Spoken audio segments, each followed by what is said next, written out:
Inaasahang mapapalakas pa ang kapasidad ng Philippine Coast Guard sa tulong ng mga bagong kagamitan nito. Naritong ulat ni Noel Perfecto. 10 mga cargo trucks at 3 4-door sedans ang personal na pinasinayaan ng bagong talagang Coast Guard Commandant Admiral Rodolfo Izorena sa main headquarters dito sa Port of Manila. Ang kay Admiral Izorena, malaking may tutulong ng mga bagong kagamitan sa pagbibigay karagdagang serbisyo sa mga mangangailangan ng tulong, partikular sa panahon ng pagbaha at sakuna sa karagatan.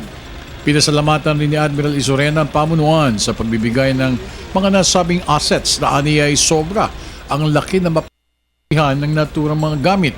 Tuwan-tuwa talaga ako kasi nga napakaganda ng suporta binibigay ng national government sa Philippine Coast Guard. If you can see, ito na, nagdaratingan na yung mga bagong kagamitan ng Philippine Coast Guard. Dumating na itong bagong 10 counter truck. May kasunod to ng 15 M35 trucks.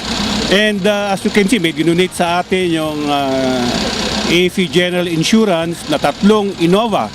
Masusundan din to ng 39 na units pa ng Innova na bibilhin pa rin ng Philippine Coast Guard. Mayroon rin karagdagang mga armed support ang naipabalitang mapapaabot sa ahensya na laking ikinasaya naman ni Izorena.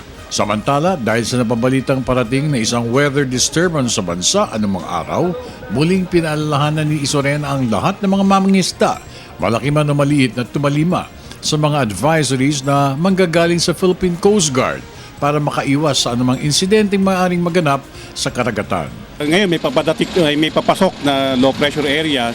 Nagbigay na tayo ng advisory sa ating mga districts and stations na maapektuhan ng low pressure area. In fact, may instruction na ako na makipag-coordinate sa mga barangays na huwag nang payagan munang dumaot yung mga maliliit na bangka o mga mangingisda. Para sa Telebisyon ng Bayan, ako naman si Noel Perfecto.